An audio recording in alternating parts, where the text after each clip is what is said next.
Colorado made it illegal to throw a snowball in a ski town.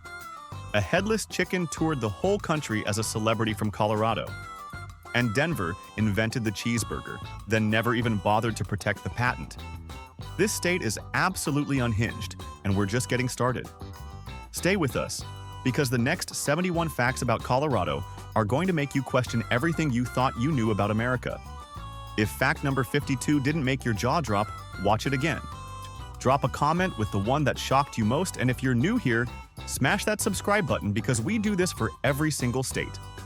1. Every single inch of Colorado sits above 1,000 meters in elevation, and that is not a flex, it is just a geographical accident that the entire state refuses to shut up about. A hiker once said, standing in Colorado even at its lowest point, felt like standing on top of most other states, and he was not wrong. A geologist confirmed this bizarre truth, and the whole state basically said, yes, we know we are built different. No other state in America can claim this, and Colorado reminds everyone every single chance it gets. 2. When Spanish explorers first rolled through and named this land Colorado, meaning colored red, they clearly had one very specific canyon in mind and then completely ignored everything else. Because today, if you actually look around, you will find green forests covering the mountains, white snow blanketing the peaks, and golden plains stretching forever across the east. A confused tourist once stood in a meadow and said, "This looks nothing like red," and he was absolutely right. The Spanish explorers basically named an entire state after one small mood and then rode off without explaining themselves to anybody. 3. Colorado has 58 mountains standing over 14,000 feet tall, and that alone sounds impressive until you turn around and realize the entire eastern half of the same state is just flat farmland that looks like Kansas on a boring day. A road tripper once drove from the eastern plains into the Rockies and said it felt like switching channels from a documentary about wheat to a documentary about the moon. Scientists call this geological contrast, and Colorado calls it Tuesday. No other state on Earth casually serves you both extremes like this without even blinking or offering an explanation. 4. Somebody looked at the foot of a giant snowy mountain range in a completely landlocked state and thought, yes, this is exactly where the tallest sand dunes in North America belong, and they were absolutely correct. The Great Sand Dunes in Colorado rise up to 750 feet, and they sit right there at the base of the Sangre de Cristo Mountains like nature lost a bet and had to put a desert inside a snow globe. Tourists show up expecting one thing, and standing there looking at both sand and snow-capped peaks. At the same time, their brains simply refuse to process it. 5. Somewhere in the San Luis Valley of Colorado, there is a patch of sky so dark and so perfectly protected from light pollution that it covers 4,200 square miles and holds the title of the largest certified dark sky reserve on the entire planet Earth. Astronomers who visit describe it as standing under a ceiling made entirely of stars and feeling genuinely small for the first time in their lives. This is not a remote observatory or a government facility, so it is just Colorado casually sitting on the world record for the darkest night sky while most people have never even heard of it. 6. Near Lake City, Colorado, there is a massive landslide that has been slowly oozing and creeping downhill for hundreds of years without stopping. And the person who named it looked at this giant slow-moving wall of earth and thought it looked exactly like a chunky stew. So they called it the Slumgullion Earth Flow, named after a thick, soupy stew that miners used to eat during the gold rush. Geologists say it is still moving today at a pace so slow you cannot see it, but fast enough that over centuries it has swallowed everything in its path like a very patient and very geological bowl of soup. 7. Out in Boulder, Colorado one morning, the temperature was sitting at a perfectly miserable 28 degrees Fahrenheit. And then a Chinook wind came roaring down the Rocky Mountains, and within 60 minutes, flat the thermometer had climbed all the way to 57 degrees. That is a 29-degree jump in one single hour, and meteorologists documented it like it was completely normal because in Colorado it basically is. Chinook winds can raise temperatures by 30 degrees in under an hour, and Boulder has experienced this enough times that locals will just shrug and say, yeah, the mountain sent us some warm air today like it is a gift from a neighbor. 8. Growing quietly in the mountains of Colorado are bristlecone pine trees that are over 2,500 years old. and they were already ancient, twisted living organisms when Julius Caesar was walking around Rome making decisions that changed the world. These trees watched entire civilizations rise and fall from a Colorado mountainside and never once moved. A hiker who stood next to one and thought about the math said he felt embarrassed about complaining about his bad week. And scientists say bristlecone pines survive because they grow incredibly slowly in brutal conditions, and Colorado apparently has exactly the right amount of misery to keep them alive forever. 9. At Kebler Pass in Colorado, there is a forest of aspen trees that looks completely normal from the outside until scientists examined the ground beneath it and discovered that thousands of individual trees are not individual at all. They all share one single massive root system underground, making the entire colony technically one single living organism, and potentially one of the largest living things on Earth by total mass. A biologist who first explained this to a group of hikers said their faces went through 5 different emotions in about 4 seconds. The trees look separate. They are not. Colorado just planted one giant creature and called it a forest. 10. Mount Blue Sky Byway in Colorado is a paved road that climbs all the way to 14,265 feet above sea level, making it the highest paved road in all of North America and higher than the tallest mountain peaks in most European countries.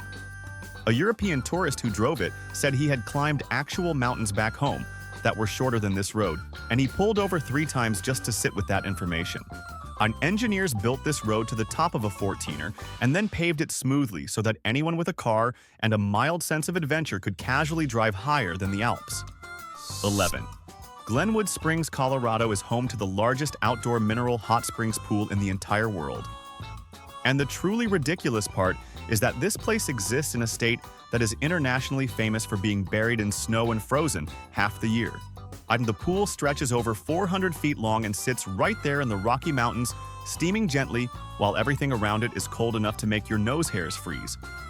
A visitor from Florida once said he did not expect to find the world's biggest hot tub in the middle of the mountains, and Colorado just smiled and said it has been here since 1888 doing exactly this. 12. In Bethune, Colorado in 2019, the sky opened up and dropped a hailstone that measured 4.83 inches across, setting a brand new state record and landing somewhere between a softball and a small cannonball in terms of things you absolutely do not want falling on your head. Colorado regularly produces softball-sized hail during its summer storms, and meteorologists track these events with the kind of enthusiasm that most people reserve for sporting events.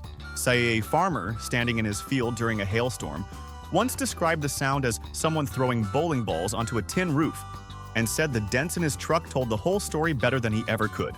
13. There is one single spot in the entire United States of America where you can stand in 4 different states at the exact same moment, and that spot is at the corner of Colorado, and it is called Four Corners. And you can put one hand in Utah, one hand in New Mexico, 1 foot in Arizona, and 1 foot in Colorado simultaneously and technically be in 4 states at once, which has absolutely no practical value but is one of the most entertaining pieces of geography this country has ever accidentally produced. Tourists drive hours through desert heat just to crouch awkwardly on a brass marker and take a photo proving they were in 4 places at once. 14. Near old uranium mines scattered across Colorado. There are trees that have been quietly absorbing uranium through their root systems for decades and have soaked up so much of it that if you walk up to one with a Geiger counter, it will start clicking and alarming like you are standing next to a nuclear reactor. Scientists discovered this by testing vegetation around abandoned mine sites and finding that the trees had essentially become radioactive organisms rooted into contaminated soil. So, a geologist who first documented this said the trees looked completely normal from the outside, which was somehow the most unsettling part of the whole situation. 15. Beneath the flat eastern plains of Colorado runs a massive underground freshwater reservoir called the Ogallala Aquifer. And it is so enormous, so deep, and so filled with ancient water that researchers have literally called it America's hidden inland sea, sitting silently underground while wheat fields and cattle ranches stretch across the surface above it. This aquifer has been supplying water to the Great Plains for over a century, and without it, the entire agricultural economy of the American Midwest would look dramatically different. A farmer in eastern Colorado once said he was essentially ranching on top of an ocean and could not decide if that was comforting or terrifying. 16. And the very first complete Stegosaurus skeleton ever discovered anywhere on the entire planet Earth was pulled out of the ground in Colorado, making this state the official geological birthplace of one of the most recognizable dinosaurs in human history. Paleontologists unearthed it, and the scientific world erupted because suddenly, everyone had a complete picture of what this enormous plated creature actually looked like from head to tail. A museum curator who worked with the original bones once said that without Colorado, the Stegosaurus would have remained a mystery for possibly decades longer. The dinosaur did not choose Colorado, but Colorado absolutely claimed it. 17. In 2025, scientists working in Moffat County, Colorado, announced the discovery of a brand new dinosaur species that no human being had ever known existed before, and they named it Enigmacursor mollywiecki. While it was roughly the size of a turkey, walked on two legs, ate plants, and had been hiding in the Colorado rock for approximately 150 million years waiting for someone to notice it. A paleontologist on the dig team said finding a completely new species always feels like the Earth decided to share a secret it had been keeping for longer than the human brain can comfortably process. And Colorado apparently has more of these secrets still buried underground. 18. Right next to a suburban Denver housing development and just down the road from a strip mall, there is a ridge of ancient rock called Dinosaur Ridge, where 150-million-year-old dinosaur footprints are permanently preserved in the stone, and you can walk right up to them without a guided tour or a museum ticket. The contrast is so absurd that visitors regularly stand there looking back and forth between a fast food sign and a Brachiosaurus track, trying to reconcile the two realities existing 10 feet apart. A school teacher who brought her class there said watching a child press their hand into a dinosaur footprint while a delivery truck honked nearby was the most Colorado moment she had ever witnessed. 19. Human beings have been living in what is now Colorado for approximately 13,500 years, which means indigenous peoples were building communities, hunting, and developing entire cultures in this land. 11,500 years before Christopher Columbus sailed across the Atlantic and was celebrated for discovering a place that already had millions of people living in it. Archaeologists have found ancient campsites, tools, and artifacts across Colorado that rewrite the timeline of human presence in North America. And a historian who studied these findings once said the word discovery becomes very complicated when you actually look at the dates and do the math honestly. 20. Colorado has approximately 600 surviving ghost towns scattered across its mountains and valleys that you can physically visit today. And those 600 are just the ones still standing, because over 1,500 towns were originally built during the mining boom, and the vast majority of them boomed, went completely broke, and were abandoned so fast that people left furniture in the houses and tools in the mines. A historian who has visited dozens of these towns said walking through them feels like everyone just stepped out for lunch one day in 1893 and simply never came back. Colorado built a civilization on gold and silver, and when the ore ran out, it left the buildings as a receipt. 21. Denver was named after Kansas Territorial Governor James Denver specifically to flatter him and win his political support for the struggling Colorado settlement. And the people doing the naming were so proud of this clever political move that nobody bothered to check whether James Denver was still actually in office before they announced it. He had already quietly resigned before a single person in Colorado even heard the news. A historian who uncovered this story said it was possibly the most embarrassing act of political flattery in American frontier history, because the entire gesture landed on a man who no longer had any power to help anybody, and Denver was stuck with the name anyway. 22. Before Denver became the capital of Colorado, there was another city that wanted the job very badly, and that city was Leadville, which was originally called Silver City and was the first proposed capital of the entire state. Leadville lost the vote to Denver in what must have been a deeply painful election. And today, if you visit Leadville, you will find a population of roughly 3,000 people living in a town that once believed it was destined to be the seat of power for an entire American state. A local resident once said Leadville had the ambition of a capital city and the population of a very enthusiastic neighborhood, and that gap has never quite closed. 23. Leadville, Colorado sits at 10,152 feet above sea level, making it the highest incorporated city in all of North America.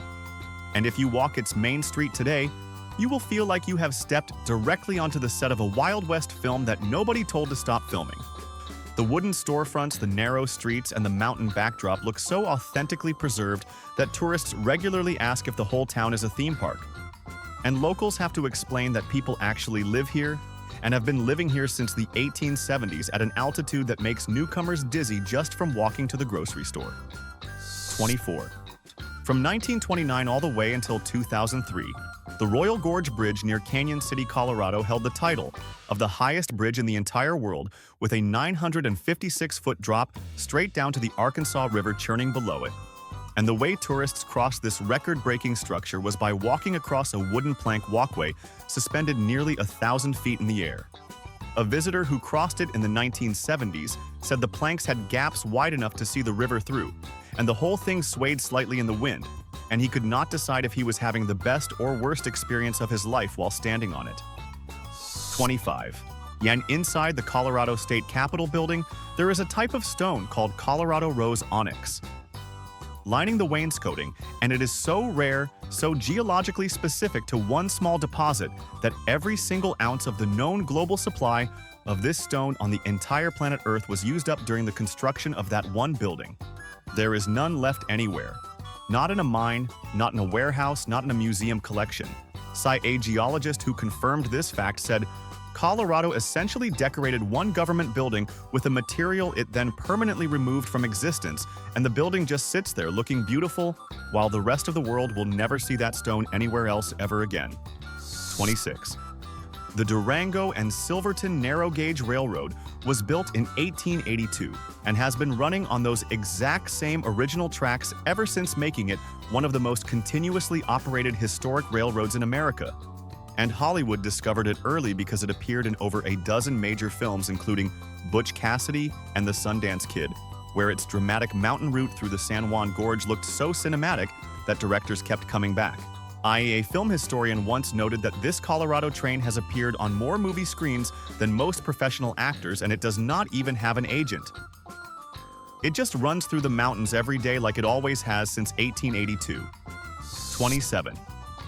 In the early 1900s, the city of Denver had a rooftop garden and working farm sitting on top of Denver City Hall, where actual government employees would go upstairs during their breaks and grow vegetables on the roof of their municipal building. The city workers tended crops above the streets of a growing American city in what might be the most unexpectedly wholesome act of civic agriculture in frontier government history. A local newspaper reporter who covered the rooftop farm at the time described it as the most productive garden in the city that nobody walking below had any idea existed, and city officials seemed genuinely proud of the fact that their government building was pulling double duty as a functional farm. 28. In 1878, right in the middle of the Colorado Gold Rush, a group of people in the mountain town of Central City decided what this mining community really needed was an opera house, and they built one that has been operating almost continuously ever since, making it one of the oldest continuously running opera houses in the entire United States. At its lowest point, Central City had fewer than 500 residents, which means this tiny struggling mountain town was somehow sustaining a fully operational opera house while barely having enough people to fill the audience. A music historian once called it the most optimistic building ever constructed in the American West, and the fact that it is still standing and still hosting performances proves that optimism was completely justified. 29. Denver, Colorado is officially the birthplace of the cheeseburger because on March 5, 1935, a man named Louis Ballast, who owned the Humpty Dumpty Drive-In, trademarked the name the cheeseburger and secured his place in the history of American cuisine. What the history books leave out is that before Louis landed on cheese, he experimented with putting chocolate on burgers and peanut butter on burgers, trying to find the right topping, and the entire trajectory of American fast food almost went in a dramatically different direction. He trademarked the cheeseburger and then never actually enforced the trademark, meaning he legally owned one of the most valuable food concepts in America and just decided not to bother protecting it. 30. In 1949, a husband and wife named Bill and Dorothy Harmson started a small candy company in Golden, Colorado, and named it Jolly Rancher because they wanted the name to make customers feel like they were being welcomed by a friendly, easygoing person from the American West.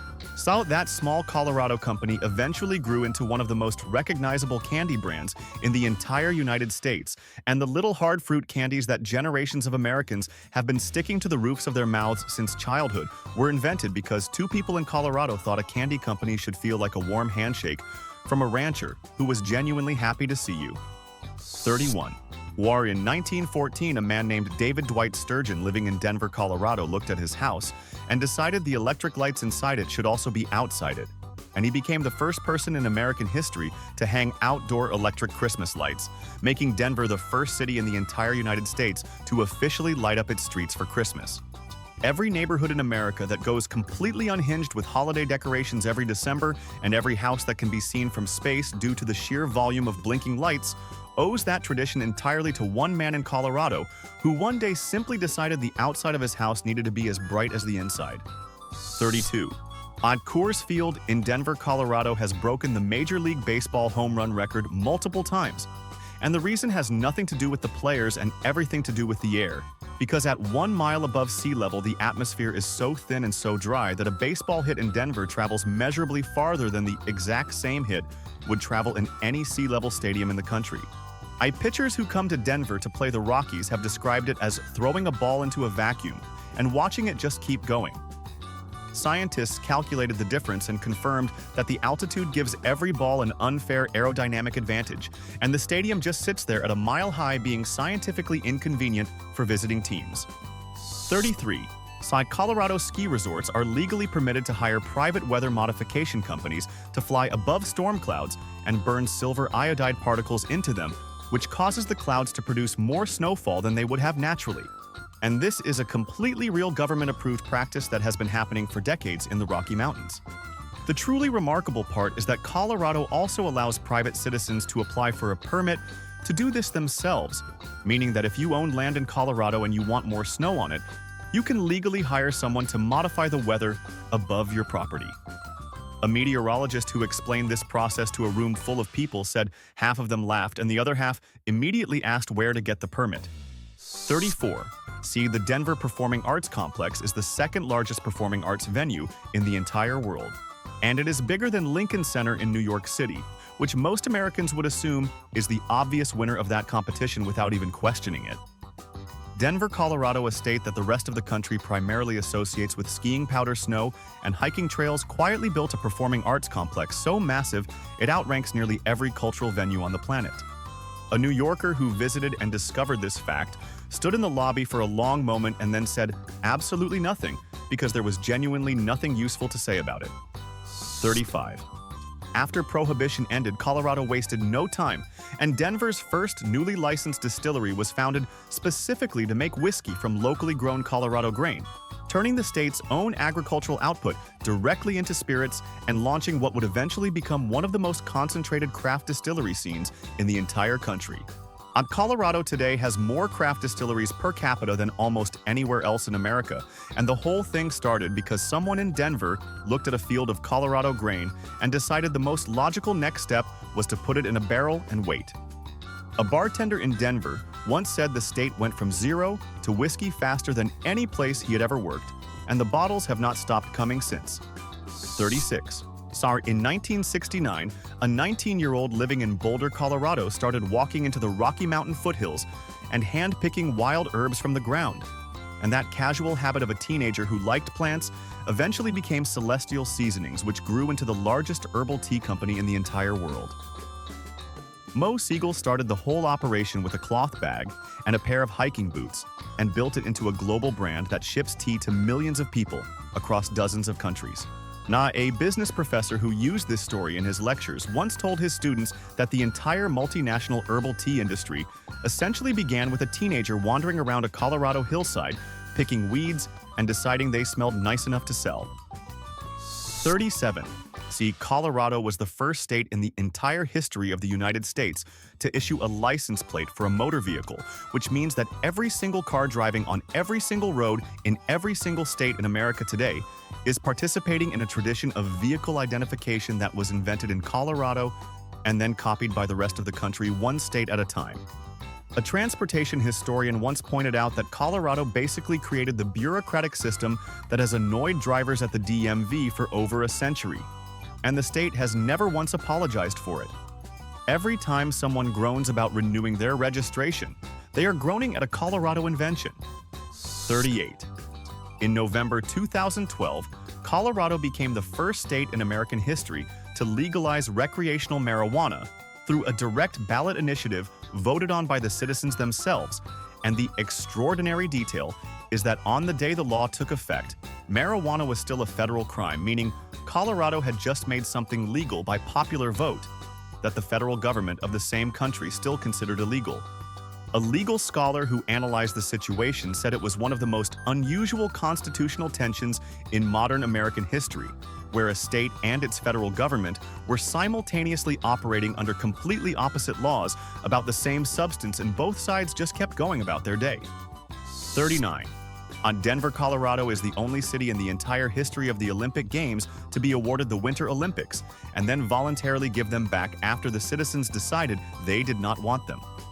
Denver won the right to host the 1976 Winter Games, and then in 1972, Colorado voters held a referendum and rejected the games outright, forcing the International Olympic Committee to scramble and move everything to Innsbruck, Austria, in a matter of months. A sports historian who documented this event said no city before or since has ever looked at the Olympics coming to their doorstep and collectively said no thank you, we are good. And Denver remains the only place on Earth that can claim that specific and deeply unusual distinction. 40.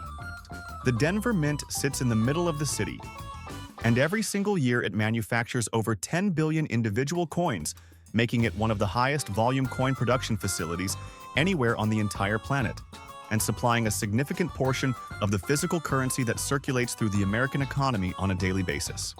A Treasury official who gave a tour of the facility once tried to help visitors understand the scale by explaining that 10 billion coins laid side by side would circle the Earth multiple times, and the tour group stood there in the middle of Denver trying to visualize that number and collectively failing because the human brain is simply not built to process 10 billion of anything comfortably.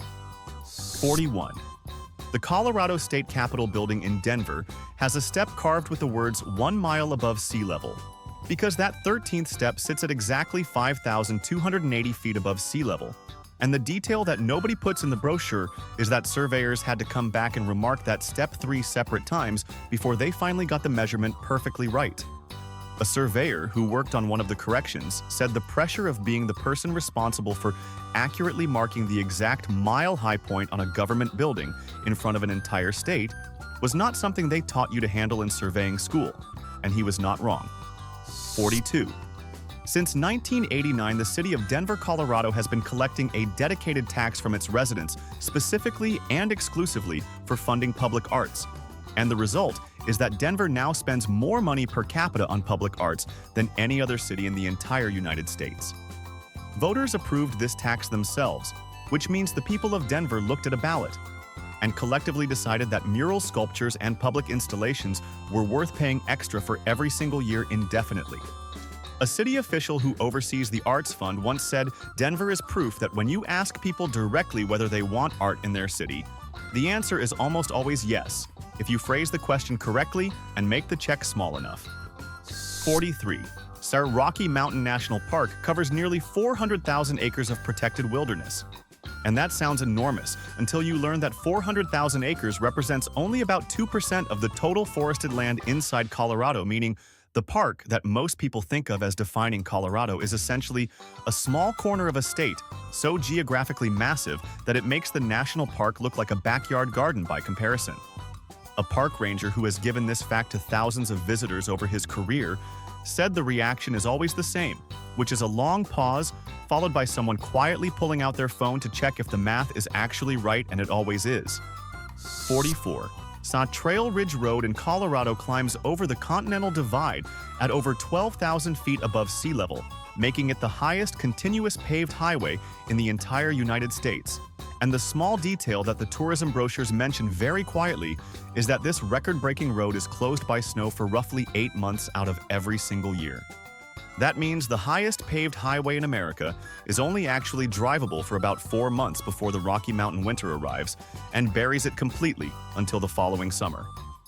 A road crew worker who helps reopen the road each year said the first time you drive it after the snow clears and see what winter did to the landscape above 12,000 feet, it genuinely looks like a different planet. 45.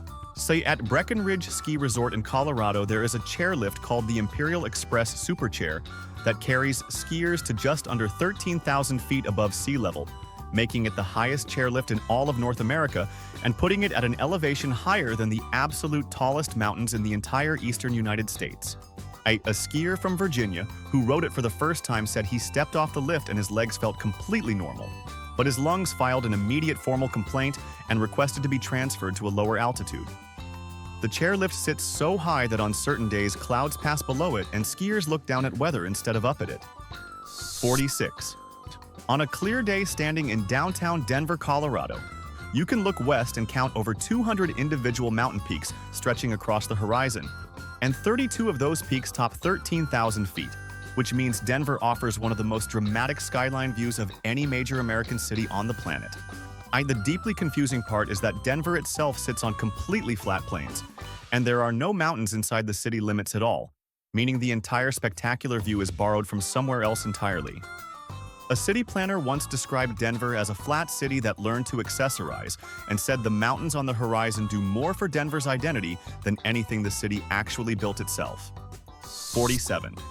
In the summer of 1893, a college professor named Catherine Lee Bates took a wagon ride to the summit of Pikes Peak in Colorado and stood at the top looking out over what she later described as the most overwhelming view she had ever experienced in her life, and then went back to her hotel room and wrote the words that became America the Beautiful, one of the most beloved patriotic songs in American history. The song was inspired by one Colorado mountain on one specific afternoon, and it went on to be considered by many Americans as a worthy alternative to the national anthem itself. Pikes Peak did not write the song, but it absolutely caused it. 48. In 1945, a farmer named Lloyd Olson in Frida, Colorado, swung an axe at a chicken named Mike, intending to prepare him for dinner, and missed the jugular vein so completely that the brainstem was left fully intact, allowing Mike to survive the decapitation and continue living as a headless chicken for 18 months, while his bewildered owner fed him grain and water through an eyedropper directly into his open neck. Mike became a national celebrity toured. The country was featured in magazines and attracted crowds of Americans who paid money to see a chicken with no head walk around a pen in Colorado. Frida still holds an annual Mike the Headless Chicken Festival every May, because the town correctly identified this as the most interesting thing that has ever happened there. 49. Now, the small mountain town of Marble, Colorado, sitting quietly in the Elk Mountains, is responsible for providing the white marble used to build the Lincoln Memorial and the Tomb of the Unknown Soldier in Washington, D.C., meaning that two of the most sacred and emotionally significant monuments in the entire history of the United States were carved from stone that came out of a Colorado mountainside. Or quarry workers cut the blocks by hand, loaded them onto narrow-gauge rail cars and sent them down the mountain to be shaped into structures that would eventually be visited by hundreds of millions of Americans who had no idea they were standing inside Colorado. A stonemason who worked the marble quarry once said he never thought of himself as building monuments, but the mountain had other plans. 50. The Colorado's State Emergency Management Office sat down at some point and wrote a fully official government document titled A Zombie Apocalypse Preparedness Guide, and published it as real emergency management material distributed to the actual citizens of Colorado, not as a joke, not as a parody, but as a genuine public readiness tool designed to teach people about disaster preparedness by framing it around the scenario of a zombie outbreak. The guide covers evacuation routes, supply kits, communication plans, and emergency protocols, and officials explained that if you are prepared for zombies, you are prepared for anything.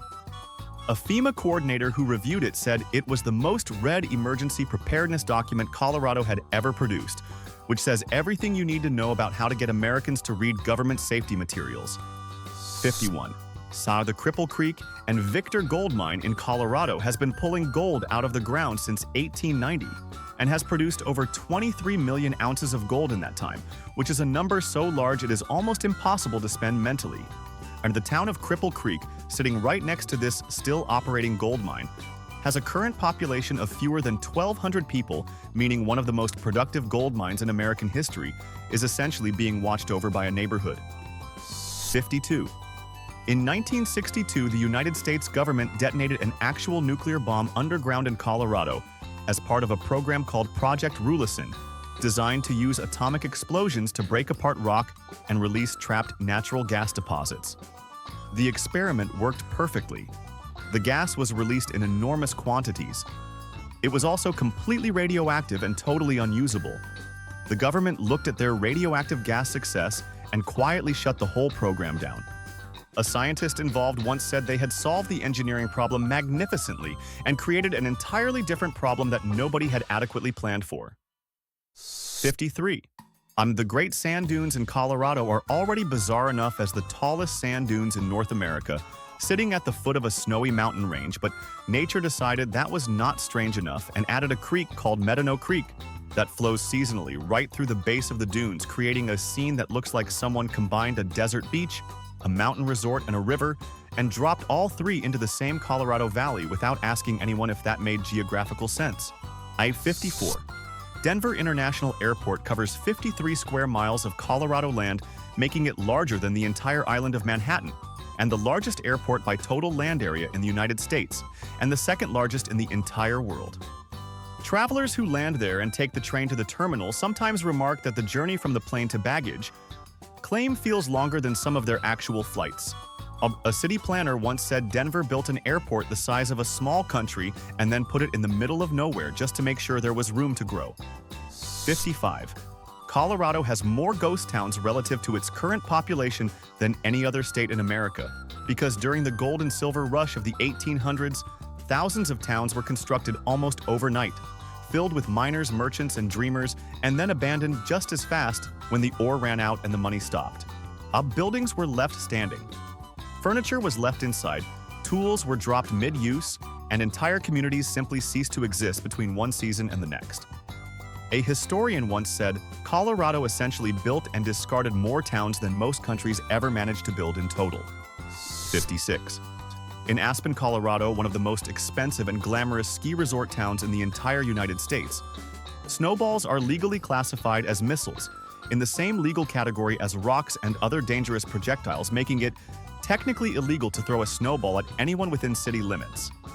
This law exists in a town that receives an average of over 300 inches of snow per year, and where the entire economy is built around people coming specifically to play in that snow. So, a local attorney once confirmed the ordinance was real, and said he had never seen it enforced, but had never stopped being amazed that it existed. 57. In Pueblo, Colorado, the city government takes dandelions so seriously that there is an actively enforced municipal ordinance making it illegal to allow a dandelion to grow taller than 10 inches on your property. And violations result in real fines issued by real city officials who are apparently spending their working hours measuring weeds in residential yards. A homeowner who received a dandelion citation said he stood in his yard holding the notice trying to decide if he was more angry about the fine or more impressed that someone had actually measured his dandelion and concluded it was 1 inch over the legal limit. 58. In Sterling, Colorado, there is a city ordinance requiring that cats roaming outdoors after dark must have a taillight attached to them, making Sterling one of the very few places in America where a cat legally needs automotive safety equipment before being allowed outside at night. The ordinance does not specify what kind of taillight or how exactly one is supposed to attach it to a cat, which suggests that whoever wrote this law was more focused on the concept than the practical execution. A Sterling resident once said the hardest part was not buying the light, but convincing the cat to cooperate with the installation process. 59. The city of Boulder, Colorado is named after boulders because early settlers found large rocks scattered across the area and named their settlement after them. And then, at some point, the city government sat down and officially made it illegal to roll a boulder on any public property within city limits. Boulder, the city named after the act of having boulders around, has legally prohibited its citizens from interacting with boulders in the most natural and satisfying way possible. A Boulder resident who learned about this law said the city had essentially named itself after something, and then immediately decided that thing was too dangerous to actually do. 60. Or in Denver, Colorado, there is an old municipal ordinance still technically on the books that makes it illegal to drive a black car on Sundays, and nobody has been able to produce a fully satisfying explanation for why this law was written. What specific incident inspired it, or why in over a century of city governance nobody has gotten around to formally removing it? Black cars drive through Denver every Sunday completely unbothered because enforcement has never happened, but the law has also never been repealed. Meaning Denver is a city that has technically been breaking its own rules every single Sunday for as long as anyone can remember. 61. Colorado has a statewide law making it illegal to sell a car on a Sunday. But the legislation was written so specifically that you can legally walk into a store on that same Sunday and buy car tires, car accessories, or any individual car part you want, just not the actual complete vehicle itself. A car dealership owner in Denver once said the law created a situation where a customer could legally buy every single component needed to build a car on a Sunday, but could not legally buy the finished version of that exact same collection of parts. 62. In Boulder, Colorado, there is an actual city ordinance stating that if you want to herd pigs down a public street, you must first obtain prior written permission from the city, which is a law so oddly specific that its very existence confirms without any doubt that at some point in Boulder's history, a person herded pigs through the city streets without asking anyone, and the city responded by making sure that never happened again without paperwork. Say a Boulder city clerk once said she had never processed a pig herding permit request, but confirmed the application process technically existed and was available upon request. 63. Vail, Colorado is one of the most famous and celebrated ski resorts in the entire world, visited by millions of people every winter season, and at some point, the town had to sit down and write an actual law, making it illegal to ski while visibly intoxicated, which means the behavior was happening frequently enough and publicly enough that legislation became the only reasonable response. A ski patrol officer in Vail once said the law was necessary because the mountain has a way of making people feel invincible, and invincibility combined with steep terrain and alcohol produces outcomes that paperwork alone cannot fully describe. 64. In 1902, the managers of Denver Union Station became so frustrated with the amount of time passengers were spending kissing each other goodbye on the train platform that they implemented an official rule prohibiting kissing at the station because all the romantic farewells were literally causing trains to depart late and disrupting the entire schedule. A railroad historian who found the original complaint documents said station managers described the kissing situation with the kind of exhausted bureaucratic desperation usually reserved for much larger infrastructure problems. And the rule was posted publicly as if romantic affection was a logistical emergency that required immediate civic intervention. 65. In Alamosa, Colorado, it is illegal to throw anything at a passing vehicle, including water balloons, eggs, or any object that could reasonably be described as missile-like when aimed at a moving car, and the law is written broadly enough to cover essentially any projectile a creative person might think to launch at traffic. A local officer once explained that the ordinance exists because the list of things people had actually thrown at vehicles in Alamosa before the law was written was long enough and specific enough to justify covering every possible future option, rather than addressing incidents one thrown object at a time. 66. Signed in Colorado Springs, Colorado, there is a law stating that you cannot bring a horse inside a hotel without first getting explicit permission from the hotel manager. And the reason this law exists is not complicated, because the only possible explanation for a law this specific is that someone at some point walked a horse directly into a Colorado Springs hotel lobby without asking anybody. And the hotel industry responded by making sure the next person had to at least make a phone call first before arriving with their animal at the front desk. 67. Colorado has a statewide law making it illegal to mutilate, chip, carve, or deface any rock inside a state park. And the existence of this law means that enough people were taking tools to rocks in Colorado's parks with enough frequency and enthusiasm that the state government decided a specific rock protection ordinance was necessary. A park ranger once said enforcing the rock law was one of the stranger parts of his job, because it required him to explain to grown adults that the geological formations had been there for millions of years and did not need anyone's initials carved into them. 68. Denver, Colorado has a municipal ordinance making it illegal to lend your vacuum cleaner to a neighbor. And this law has never been repealed, updated, or explained, and sits quietly in the city's municipal code like a small mystery that nobody has ever bothered to solve. Well, legal historians who have examined Denver's old ordinances believe it may have originated from a dispute involving a borrowed appliance that ended badly enough to involve city officials, but no record of that original incident has ever been found, leaving Denver with a vacuum cleaner law and absolutely no origin story to justify it. 69. Site Logan County, Colorado has on its books a law stating that it is illegal for a man to kiss a woman while she is asleep. And this ordinance is written with a specificity so precise and a scenario so particular that its existence raises an uncomfortable number of historical questions about what was happening in Logan County that made local lawmakers decide this exact situation needed to be explicitly addressed in the legal code. A legal historian who cataloged Colorado's unusual ordinances said this one always generated the longest silence in the room whenever he read it aloud to an audience. 70. In Colorado, you cannot legally ride a horse while drunk. And the reason the law has real teeth is that horses in Colorado are officially classified as non-motorized vehicles under state law, meaning that climbing onto a horse while intoxicated is treated as a form of impaired vehicle operation subject to the same legal consequences as drunk driving a car. A county sheriff once confirmed he had issued an intoxicated riding citation and said explaining to the defendant that his horse legally counted as a vehicle was one of the more memorable conversations of his entire law enforcement career. 71. Denver, Colorado has an animal cruelty ordinance that specifically names rats by name, giving them explicit legal protections, and making Denver one of the very few cities in the entire United States where a rat has the same legal right to humane treatment as a dog or a cat. A Denver animal control officer once explained this to a visitor who had called to report a rat problem, and the conversation took an unexpected turn when the officer had to clarify that how you dealt with the rat was a matter the city had opinions about, and those opinions were legally binding and fully enforceable.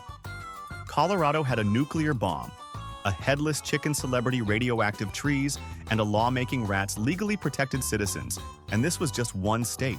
See, 49 more are waiting, and every single one of them is just as unhinged. Drop in the comments which state we are destroying next. And if you are new here, hit subscribe, because at Dumbest Things, we are just getting started.